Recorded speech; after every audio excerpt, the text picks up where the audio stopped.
Welcome to Mastery Fractional CFO's Punchy podcast, short, impactful podcasts where I speak with business leaders from all walks of life about business. I'm your host, Ryan Chenier. I'm the founder and CEO of Mastery Fractional CFO Services. And today I've got with me Kristan Strate. Kristan is the president and CEO of Synergy HR, a company that provides fractional HR support for growing businesses. And she's also leading the charge with respect to a software initiative, and I'll let Kristan speak to that. But Kristan, from a high level first, and then maybe drilling down to some details, tell us about who you are and what you do. Tell us about your business. Sure, Ryan. Thanks for having me, by the way. Who I am. So we're headquartered in Calgary, but we have a presence in all four Western provinces. I've been an HR professional by training and education for probably about 25 years. And I think I've been saying that for 2 or 3 years, so it's probably closer to 27 now. Back in 2009, I hung my shingle out. My kids needed more flexibility, so I started my consulting agency then. We're 13 people strong now, 150 years plus of experience. And growing the business in the last 5 years has allowed me to sort of step away from the day-to-day HR stuff. And I get to CEO, and I'm loving it. So my true passion is business. HR by training, passion is business. So that's really who I am. Okay. And how did you get into starting your own company? What's the story behind that? Yeah, so we've always lived a bit of a charmed life, and so while my kids were young and in school, I actually had the opportunity to stay at home with them for a number of years, and we reached a point where we felt like we needed some financial padding. So I took a small HR management position with an environmental consulting firm here in Calgary, and it was busy, but I had the best mom hours ever. We realized though that our kids were getting older. They were 6 at the time, so they weren't really getting older. They were aging, but they were getting more active. And so we decided we needed more flexibility as a family. And that's when I decided to hang out my shingle, and I began consulting to my first client was a good friend of mine who sat in a board of directors at my kids' school with me. And he owned a private equity firm that had 6 other businesses at the time. So it was a sort of ready-made portfolio of clients. And that's how I got started. And we just grew reputationally from there. Okay. Yeah. So fast forward today, you've got your business, and it has grown quite a bit over the last period of time. Tell us a little bit about your current business, what that looks like, maybe some of your team and who you help serve, your target market, that kind of thing. Yeah. So we have 2 businesses actually. And the first business, the flagship business, Synergy HR, is a fractional HR consulting firm. So fractional is kind of a kitschy word nowadays for basically marketing what we've always done, which is be an outsourced HR partner for small to medium sized businesses. So we typically work with businesses that are about 15 employees up to 200 employees, and we become their outsourced HR department or their fractional HR department. This year, we're pivoting a little bit and we're leaning hard into this sort of fractional solution. And there is a difference between outsourced HR and fractional HR. And the outsourced solution is, hey, give us a project, we'll do it on the side and then bring it back to your team. We pick up odds and sods on the outsourced basis. A fractional solution is where and you would be familiar with this, where you get to buy a certain number of hours with a very senior level practitioner. So for us, what we do is we sell monthly retainers to our clients, and they have access to the entire Synergy team. So we have HR administrators, HR coordinators, payroll professionals, recruitment professionals, and you get assigned a senior level, like vice president, director level HR person to your portfolio, which means you don't only get access to the team that provides the transactional support, but we also provide the very high level strategic support through our fractional retainers. The second business is a SaaS platform, which you mentioned briefly. We call it FrankHR, and you can find it at frankhr.io. And it is an entire HR platform designed for small businesses, 0 to 40 employees, that includes all the tools and resources and workflows you would need to implement best practices in a small business that can't afford a fractional solution or can't afford to hire an in-house HR person.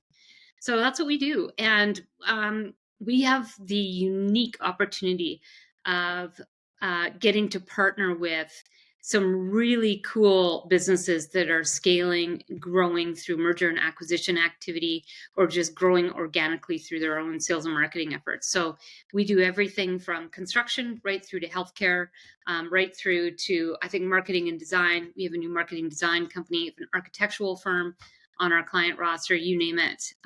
We get to do it. So it's really fun and dynamic. How would you describe the situation where a company realizes that they need your services or that they should come to a company like yours and look into this fractional HR kind of a situation? Or even I suppose Frank HR would be more of an onboarding kind of entry level version of fractional HR support, you might call it that. But how would Yeah. a company know that, I should be speaking to Kristan and her team to tell us what the situation would look like inside that company? Yeah, it's funny because we were just doing a bunch of marketing video content this morning, and I was asking my senior people on video streams like this, what brings a client to Synergy? And most commonly, what brings a client to Synergy is a client that's suffering from some sort of people pain. Either there's an employee relations issue, or there's an investigation, or there's a conflict that needs to be managed, or they just can't find enough resources to fill the roles. Maybe they need to do an organizational restructuring, which includes a right sizing or a moving of leadership positions around in the organization and people around in the organization. So there's some sort of like painful need, I would say. The other type of company that comes to us is the kind of company that goes, I know people are important. If my people thrive, then my business thrives. So they have a deep intrinsic value placed on promoting and developing their people and providing a great workplace. So those are the clients that are really intrinsically motivated to do things right from a people perspective. And then the third type of client that comes to us is the sort of in between small and medium sized business that is butting their head against that sort of brick wall of growth, and they really want to grow, but they want to keep the culture that they've got, and they really need the strategic support to sort of push them to the next paradigm. And those are the clients that we love working with. All clients, we're big into problem solving. We're big into mitigating risk for our clients. But the clients that really love creating an environment where their people thrive, or they're really, really focused on growth, or both, those are so fun to work with. So those are the three sort of buckets that come and knock on our door. We come across clients of ours generally that are in a position where they are growing and they're wanting to scale, but they reach a point at which the owner or the key person in the organization gets beyond or over their skis. They get beyond what they can manage on their own. And the organization needs to change. And we're always talking to them about the fact that you have to get out of working in the business and begin working on the business somewhat more. And to do that, they need to develop an HR strategy whereby they've got people with roles and responsibilities that are helping to leverage the time of the person who was doing everything previously.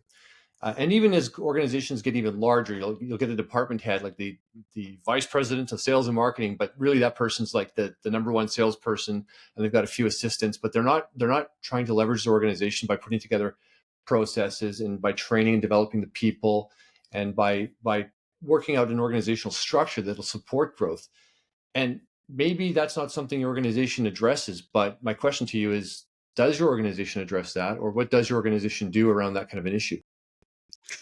Oh yeah, I think that's probably one of our sweet spots, to be honest with you. And I come from a real, honest, authentic place here in saying that is my business right now. My business is growing, and I am experiencing that pain of understanding which bums should be in what seats. The other piece of this is, and this is like a very personal experience as a CEO or founder, when you grow like that, you get further and further away from the day-to-day operations of your business, further and further away from your baby, so to speak. Mhm. People start joining your business, and you don't know them as well as the people that were founders with you.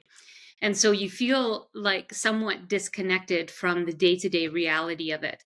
Um, I've done a lot of work with businesses, as have my colleagues as well, where we will come in and look forensically at a client's current state HR practices and then help them define what their future looks like. So we go through a visioning process, we go through an intentional kind of culture. Um, Call it a visioning process again, where we go, here you are today, this is where you want to be, here's best practice, and we help them design a strategic HR plan that helps them build and implement the systems, tools, and resources that they need to actually scale their business.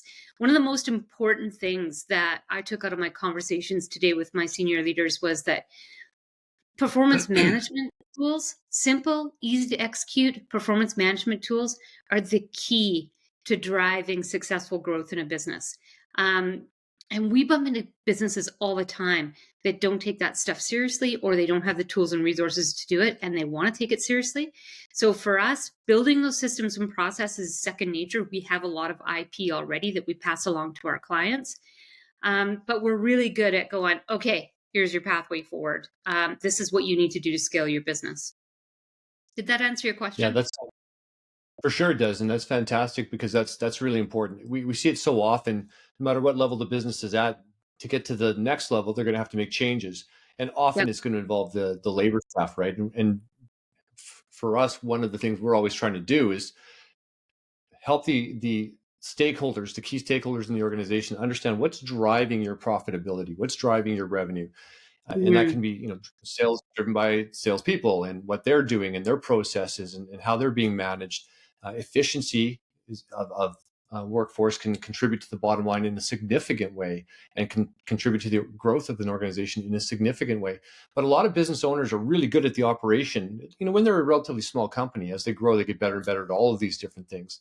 But I think that they do need to tap into experts, right? You can in your head figure out some good ideas from an HR strategy point of view, but why not consult with the experts, right? And I think that that's a big thing. If you can drive efficiency, drive business development, free up your time so that you can focus more on the business and growing the business, then everybody wins.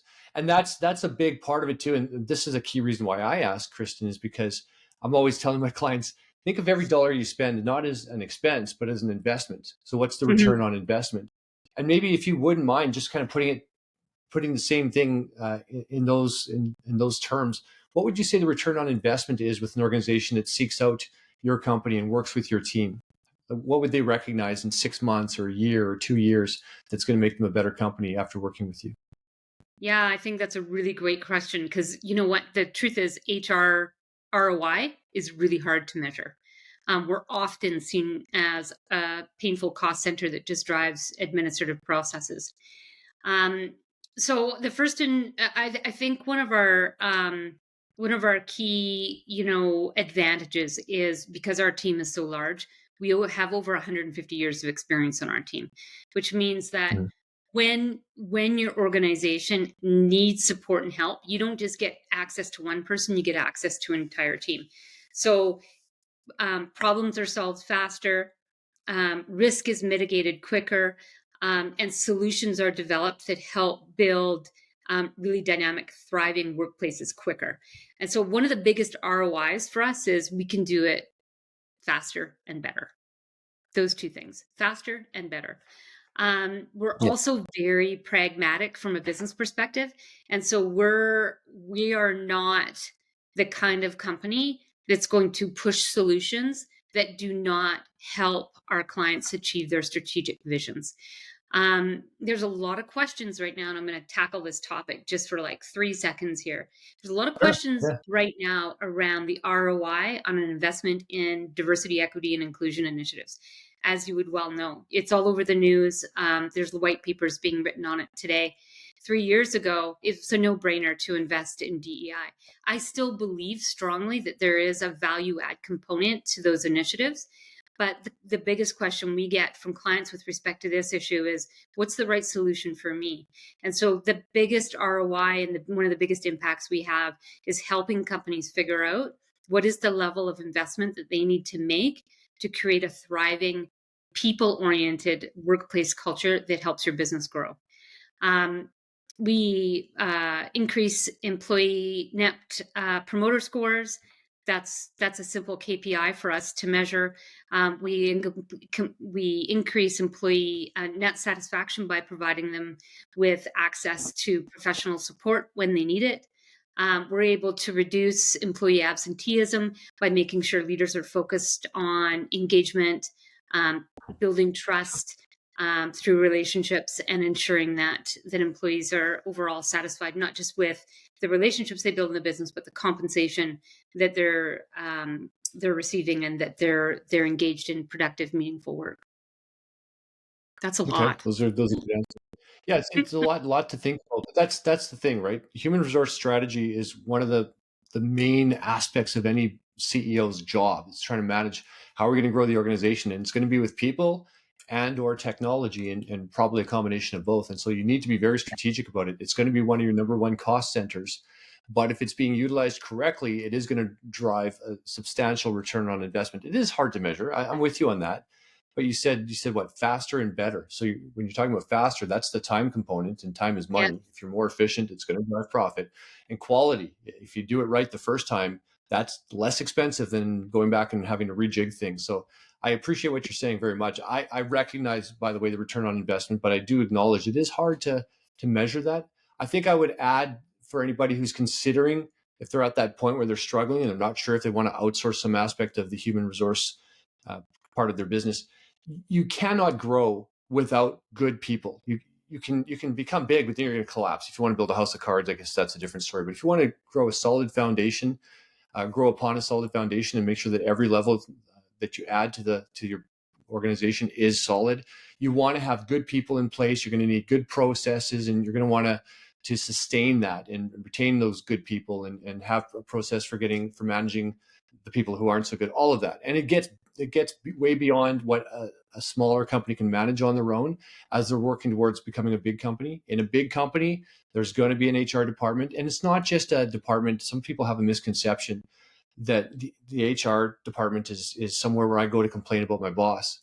To me, that's not what HR strategy is about. But maybe could I get you to speak on that a little bit, Kristan? Am I Yeah. right?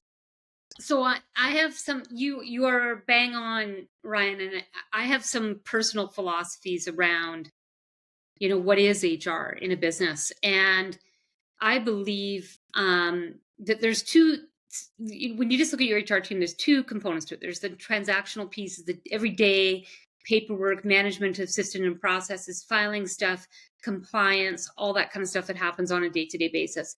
And then there's strategy. There's, where are we going? How are we going to get there? Do we have the right people? Where's John going in 5 years? Do we have a succession plan in place?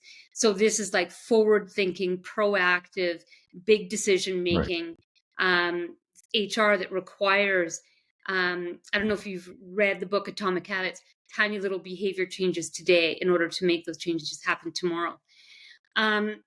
So I think, but philosophically, my belief is, as an HR practitioner, I'm capable of doing all of the transactional and strategic work. I like the strategic work better. I don't want to do the transactional work as much. But I believe the face of HR are the business leaders, not the HR person. I'm there to make business leaders into the best leaders they can possibly be by providing them with the tools and resources that drive to the vision of the company, and providing them with the coaching and support they need to build trusting, engaging relationships with their staff. So I don't think it's my job to invite the Logans and the Sophies into the world, into my office for a nice cry. I think it's my job to make sure that the leader who's responsible for Logan and Sophie has a good, engaging, trusting relationship with them, so that Logan and Sophie can go talk to them. And that's how we operate. We're really about working with leadership to elevate leadership, building systems and processes, taking care of the transactional piece with technology as much as possible, and then driving to HR strategy, being the eyes and the ears at the C-suite table, listening to what's going on and making sure the company is focused on achieving its vision through its people. I'm not sure if That's that a answers. strong value. Yeah. Yeah, that's a strong proposition. That answers the question. Mhm. Perfect. Yeah. Okay, Yeah. let's shift gears a little bit and talk more about FrankHR. Tell us about that side of things and how that might be a Yeah. fit for somebody involved in their organization. Yeah. So let me tell you the story behind this. And Ryan, I may have already shared this with you, That's but okay. back in, I think it was 2022, I literally hit my head, like hit my head. Almost took my head off, drove my tractor through my garage door, and it was a big carriage door. So when it came at me, it was going to take my head off. Um, Yikes. I survived. I had a bump on my head, but I survived. Um, and what I realized in that moment is that I was so burnt out. I was so burnt out from supporting businesses through the pandemic. I was so burnt out by trying to grow my business and not really knowing how to do it. I think I've got it figured out now, but we'll see. 2025 will be very telling. But I decided at that point, this would have been July 2022, that I was out. I was going to tap out. And so I went and got a business evaluation done on my consulting practice, Synergy HR. And the business evaluator came back and said, "Good news, your business is worth this much, Kristan. Bad news is you're going to have to go with it because you are the business." So I read a little book called Built to Sell. It's a little tiny book that spoke to me. And it talked to me about how to productize, how to turn your service into a product. And so most consulting practices have something called HR in a box, which is a zip folder full of tools. And so that's where my brain went initially is, well, we need to build an HR in a box. We already kind of had one, but we just needed to do it better. So that was the starting point. That was the seed that was planted. Today, we have a live platform that provides all of the tools and then some that an HR in a box would provide. And it's really engineered and designed for business owners that can't afford fractional solutions, can't afford to hire somebody. And so the whole interface is designed for a non-HR person to be able to effectively use and implement HR best practices. And the system is actually designed to do the thinking and the doing behind the scenes. So all you get are nudges and prompts in your inbox or through the system that say, "Hey, it's time for Logan's review. Click here to start his performance evaluation."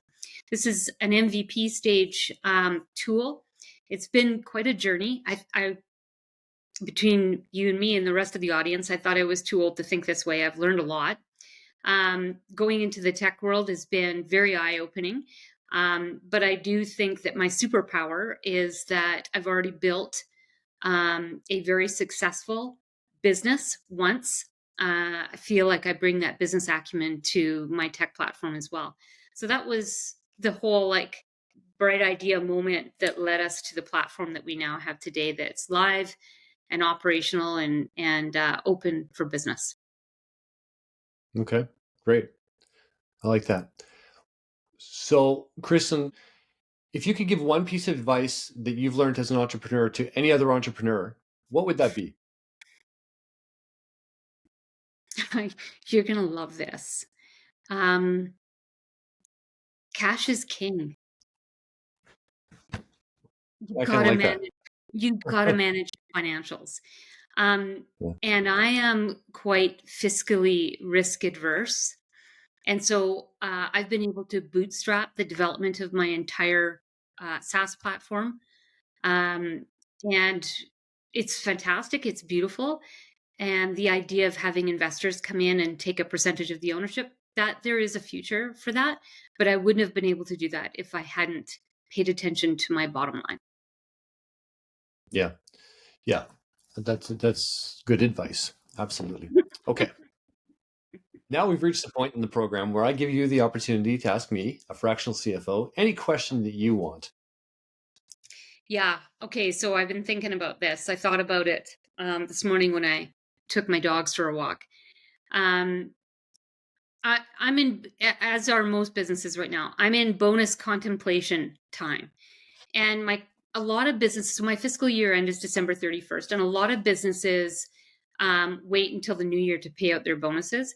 But I'm wondering, is it better if I'm profitable this year to pay out bonuses in this fiscal year in 2024 so that I can reduce my profit and thereby taxes? Or do I push that bonus payment into 2025 when I have my actual financials completed? There, so you've got some options here. As you mentioned, cash is king. So if you want to reduce the profit and thereby reduce the amount of taxes you're paying on this fiscal year's profit, then paying the bonuses out this year, there's a benefit to that. The other side of that is that you have to pay that in cash. So if you don't have the cash readily available because your accounts receivable is large and you're waiting to collect on cash or anything along those lines, then you might want to consider that cash flow and profit aren't exactly the same thing. You can be profitable, but the cash isn't yet in the bank. So consider that. But in terms of paying out a bonus for work that was performed this year, and the expense really can go this year, can be counted this year as a bonus, and you can pay it out this year and reduce taxes. Generally, taxes paid in the future are better than taxes paid today because of the time value of money and because of cash flow and because of things like that. The other side of that, though, is if you wanted to pay a portion of it out in the new year, you could do that. You maybe have some options there. You could do like Yeah. a quarter or a half a year payout at the end of this year, maybe another second half of the year payout at the end of next year when you get your financials. There are some options there, and you want to talk to a tax accountant. We help our clients tax plan, but we're usually collaborating with tax accountants. Our area of specialty is management accounting, financial planning and analysis, strategic financial leadership. But when it comes to taxes, the tax accountants are focused on taxes. The rules change every year, and it's really good to collaborate with them and plan with them as well. We generally facilitate that relationship, but that'd be my initial advice at a high level, something to think about in terms of what you might do. If your tendency, and it sounds like it is to want to pay it out this year, there shouldn't be a challenge with that. Yeah. Yeah. I think that's Does what that, I'm leaning does that towards. okay? All right. Yeah. Well, good luck with that. I'm sure your employees will appreciate that. Okay, I get to play so Santa. let's yeah, exactly. All right. So at this point, I think we're near the end of our podcast. And I want to say you've been a great guest, but let us know, let our audience know, how can they get a hold of you? What should they do if they're maybe interested in Frank HR, or they're interested in fractional HR services, or if they just want to connect with you somewhere, somehow? What would you recommend to them? I think the best way to connect, to have like a personal conversation with me about what your client's needs might be, are to reach us through our Synergy website. So www.synergyhrc.net. I had to remember that because I've got 3 or 4 different websites. So synergyhrc.net, and use the contact form. It's probably the best way to reach out, because if I were going to give you my phone number or email over the podcast, it'd be about this long. It'd be off the page of the podcast. So I won't do that. Okay. Well, and if somebody wanted to just take a peek at Frank HR, is there a website for that? Yeah. So FrankHR, www.frankhr.io. That's a simple one. And if you're Okay. interested in a free trial, you can contact me and I will get you a free trial, a 7-day free trial on FrankHR. Awesome. Okay. And to our viewers out there, if there's anything that you've enjoyed about this podcast or that you think somebody else might find valuable, please forward it on to somebody else. We love to share information and ideas, and I welcome other people reaching out to me on LinkedIn if there's anything that you're interested in that you've heard and you'd like to discuss more. I'm open to it. And that's it for our podcast today. So if you have anything left, anything else you want to say, Kristan, now's the time. No, I just want to say thanks, Ryan. It's been a pleasure getting to know you and your team out in Winnipeg. And I look forward to coming out sometime in the first quarter when it's nice and snowy and cold. Yeah, because you're expanding your service. And just to confirm, where all, you may have said this, but where all do you service? All across Canada or just the prairies? Or? So BC, Alberta, Saskatchewan, Manitoba, in the major centers, of course, Vancouver, Edmonton, Calgary, Saskatoon, Regina, and Winnipeg. But we have perfected the art of working remotely, so we can support any client anywhere in Canada. And a lot of our clients do have employees on the East Coast and in Ontario as well. So we're familiar with all of the legislation and can handle all of Canada. Okay, fantastic. And we're the same way. We do all of our business 100% online across Canada too. So it works well. Yeah. All right, everybody. Excellent. That's the podcast for today. Thanks for joining us, Kristan. Thanks for joining us, viewers. Goodbye, all. Thanks.